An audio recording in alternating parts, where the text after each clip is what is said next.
Hai teman, selamat datang di channel Sekate New. Jangan lupa pada teman-teman untuk like, komen, dan subscribe supaya tidak ketinggalan update dari channel ini. Mimin ucapkan terima kasih. Selamat menyaksikan. Terpaksa menikahi Pak Ustadz season 3 bab 56.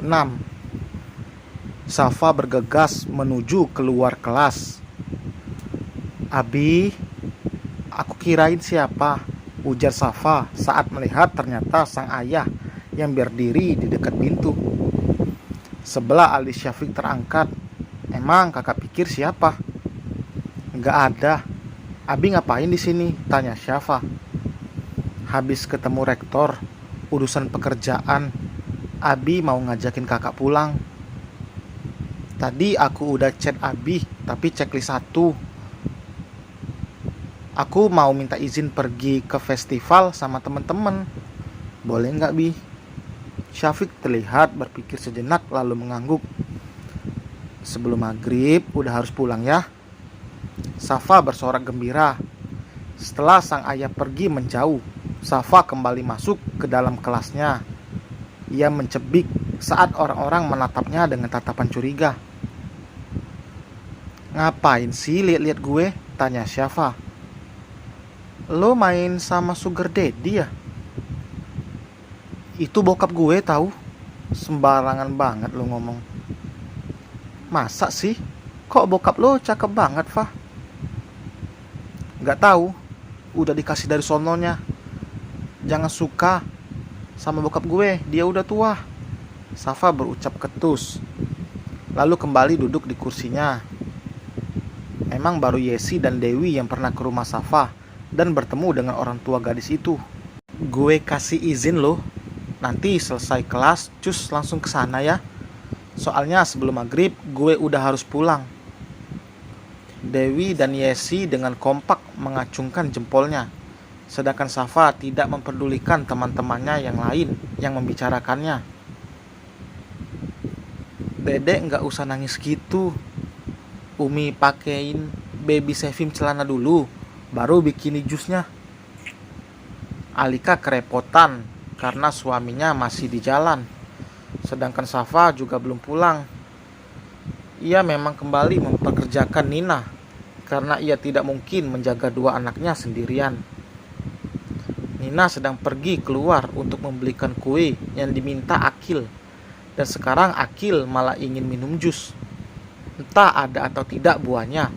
Biasanya Akil selalu minta sesuatu yang tidak ada di rumah. Sekarang Mi. Iya. Alika meraih kain jarik untuk menggendong putrinya itu. Tidak mungkin ia membiarkan sendirian. Jus pepaya, ujarnya. Kalau nggak ada pepaya gimana? Tanya Alika. Mau pepaya? Alika memutar bola matanya sambil menggelengkan kepalanya. Ia perlahan menuruni anak tangga, meminta Akil untuk menunggu di ruang tengah. Apa enaknya pepaya di jus ya? Mending dimakan biasa aja. Gumam Alika lalu membuka lemari penyimpanan buah. Ternyata masih ada pepaya di sana. Meski tidak tidur, namun Sevim anteng dalam gendongan sang ibu. Matanya yang bening itu menatap wajah Alika yang sedang serius mengupas pepaya. Umi cantik ya nak, ujar Alika sambil terkekeh saat melihat Sevim begitu lekat menatapnya. Karena memang rasanya sudah manis, Alika tidak menambahkan gula. Ia membiasakan anak-anaknya agar tidak terlalu banyak mengkonsumsi makanan ataupun minuman yang mengandung gula, karena jelas itu tidak baik. Saat sampai di tengah ruangan, Akil tidak ada di sana. Alika menaruh gelas berisi jus itu lalu mencari keberadaan Akil. Ia melirik pintu depan rumahnya yang masih tertutup rapat. Ia mencari di seluruh lantai sambil memanggil Akil, tapi anak itu masih belum menyaut. Ia beranjak ke lantai 2, namun tidak ada juga Akil di sana. Ngumpet di mana itu anak? Alika mulai kesal. Akil itu selalu suka bersembunyi, membuat orang dibuat kelimpungan mencarinya. Dek, Akil, ini jusnya udah Umi buatin. Kembali Alika memanggil Akil. Akhirnya Alika memilih untuk ke depan rumah. Pagar rumahnya masih tertutup rapat, namun dahi wanita itu berkerut saat tidak melihat sandal milik Akil di sana. Ia jadi khawatir anaknya keluar. Alika memastikan jika pagar memang tertutup rapat. Ada CCTV, buat apa pusing-pusing nyariin? Dasar gue nih. Ia bergumam lalu kembali masuk ke dalam rumah. Alika sampai melupakan jika di rumahnya ada CCTV. Karena Akil yang suka sekali bersembunyi, jelas CCTV sangat dibutuhkan untuk mengetahui keberadaan anaknya itu. Ia harus mengeluarkan tenaga ekstra karena dari tadi turun naik tangga, harus memeriksa satu demi satu titik CCTV. Karena Akil tidak bisa diprediksi ia akan berada di mana. Yang terpenting Alika melihat bagian depan rumah karena takut Akil keluar. Astagfirullah. Alika kaget saat melihat Akil berjalan melewati pagar. Di tangannya ia memegang kartu akses. Entah dari mana Akil mendapatkannya. Pagar itu otomatis. Jika sudah tertutup rapat, tidak akan bisa dibuka selain menggunakan nomor PIN, kartu akses ataupun remote khusus.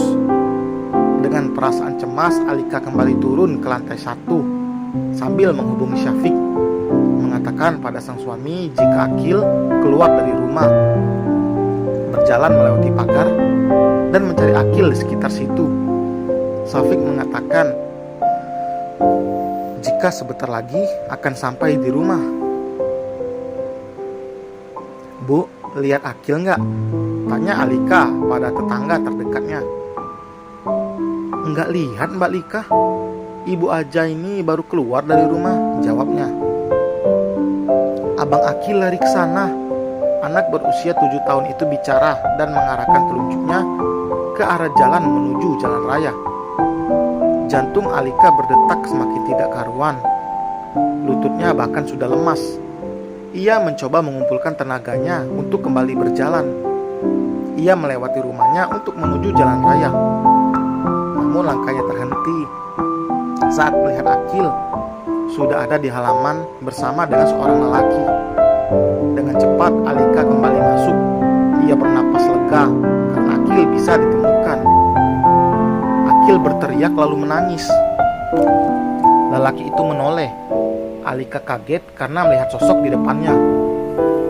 Rafael? Iya tante. Tadi saya nggak sengaja lihat dia menangis di pinggir jalan. Kayaknya habis jatuh karena lututnya berdarah. Jelas Rafael. Ia memang sedang ada urusan dengan salah satu temannya yang kebetulan rumahnya di komplek ini. Rafael tentu mengenal Akil karena bertemu saat acara resepsi pernikahan Matiin dan Hana. Dengan menguatkan hati, lelaki itu datang. Ia kembali ingin melihat wajah bahagia wanita yang dicintainya. Alika tidak bisa memasukkan Rafael ke dalam rumah. Ia meminta lelaki itu menunggu di luar dan ia akan mengambil obat untuk luka Akil. 2 lutut anak itu lecet dan juga berdarah. Alika baru saja berjongkok untuk mengobati Akil, namun Rafael menahannya. Biar saya aja tante. Rafael juga tidak tega melihat Alika harus berjongkok, apalagi sedang menggendong bayi. Maaf ya tante jadi ngerepotin kamu. Makasih juga udah nolongin Akil. Rafael tersenyum lalu mengangguk. Iya, sama-sama tante. Sakit, teriak Akil saat Rafael dengan perlahan membersihkan luka itu. Karena ada kerikil kecil dan debu di sana tentu harus dibersihkan. Rafael langsung meniup luka itu. Setidaknya bisa mengurangi denyutan sakit yang dirasakan. Dedek, kenapa keluar rumah nggak bilang-bilang Umi? Tanya Alika. Mau jajan, ujarnya. Biasanya juga ajak Umi. Terus dapat dari mana kartu itu? Alika tidak sabar menginterogasi anaknya. Saking gemasnya karena Akil pergi tidak bilang-bilang.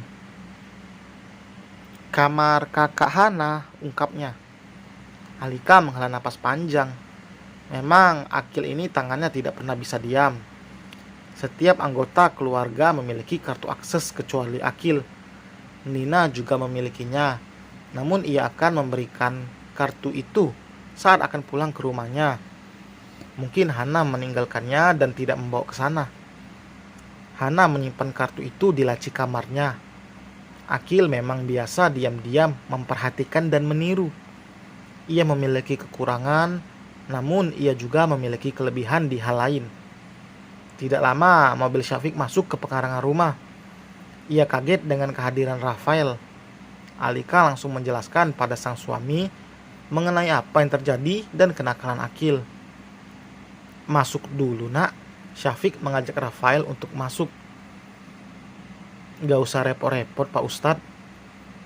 Setidaknya minum dulu. Ayo masuk. Rafael merasa tidak enak untuk menolak, apalagi pundaknya dirangkul oleh Syafiq. Akhirnya ia masuk ke dalam. Biar Mas yang buatkan minum, ucap Syafiq pada Alika. Wanita itu mengangguk lalu berjalan ke kamar Safa dan menaruh kembali kotak obat itu. Abang, motornya bagus. Dedek mau naik lagi, ucap Akil pada Rafael. Mereka duduk berdua di ruang tamu. Melihat Akil seperti ini membuat Rafael langsung mengerti jika Akil berbeda. Kamu bisa naik motor? Tanya Rafael. Akil menggelengkan kepalanya. Abang, ajarin dedek naik motor ya. Dek, gak boleh gitu sayang. Alika yang baru kembali langsung menegur Akil. Gak apa-apa tante, balas Rafael. Ia merasa sangat canggung berada di sini, namun tidak enak menolak ajakan Syafiq. Lagi pula Rafael tidak memiliki jadwal lagi setelah ini. Sebuah kesempatan bertemu dengan Syafiq. Rafael bisa banyak belajar dan meminta ilmu dari Syafiq karena ia beberapa kali ikut kajian.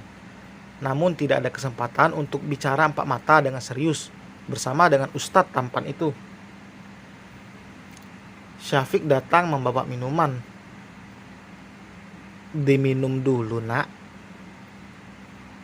Terima kasih Pak Ustadz. Abi, dedek mau motor yang kayak abang ini. Beliin ya.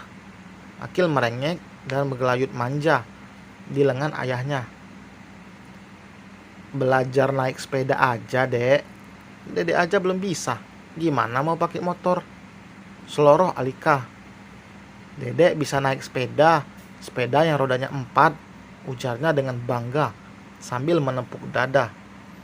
Terus nanti motornya juga harus dikasih roda tambahan gitu, timpal Alika. Rafael diam-diam tersenyum melihat tingkah Akil yang begitu polos. Polosnya Akil tidak dibuat-buat. Melihat kehangatan keluarga ini membuat hati Rafael tercubit. Sebuah impian, ia bisa berkumpul dengan keluarga seperti ini. Namun, itu hanya harapan di masa lalu yang tidak ingin lagi diwujudkan karena Rafael terlanjur membenci ayahnya. Kini ia memiliki harapan lain, yaitu di masa depan ia ingin punya keluarga lengkap, hidup bahagia bersama istri dan anak-anaknya. Meski ibunya tidak mengajarkan, namun Rafael sendiri yang menumbuhkan rasa benci itu. Semua perbuatan sang ayah seolah terekam dengan baik di benaknya. Rekaman yang sampai kapanpun tidak akan terhapus, meski rasa benci pada sang ayah begitu besar. Yeay, kue dedek dateng, teriakan Akil. Berhasil memecah lamunan Rafael. Ia melirik Akil yang begitu senangnya mengambil bungkusan dari tangan Nina. Kasih ke mbak kuenya kak, biar dipindahkan ke piring, tegur Syafiq. Dedek bisa, sautnya. Ya udah, tapi pelan-pelan. Akil mengikuti Nina ke dapur untuk menata kue itu di atas piring. Alika pamit ke kamar karena Sevim sudah mulai mengantuk. Awalnya Rafael berpikir jika itu adalah anaknya Hana, namun ternyata pikirannya salah. Kini tinggal Syafiq dan Rafael. Mereka berbicara santai sambil menikmati teh dan juga kue yang baru saja dibawa oleh Akil. Saya tinggal sebentar ya. Syafiq pergi ke toilet. Bersama dengan itu, Safa datang. Ia yang melihat keberadaan Rafael tentu kaget. Lo ngapain kesini? Tanya Safa. Mau lamar anaknya Pak Ustadz, sahutnya. Dan selesai teman, terima kasih telah mendengarkan. Wah, kejutan apa lagi nih? By the way, ada yang kena prank nggak tadi di awal cerita? Tulis di kolom komentar ya. Jangan lupa juga like serta subscribe bagi yang belum. Sampai berjumpa di bab berikutnya. Yeay, bye.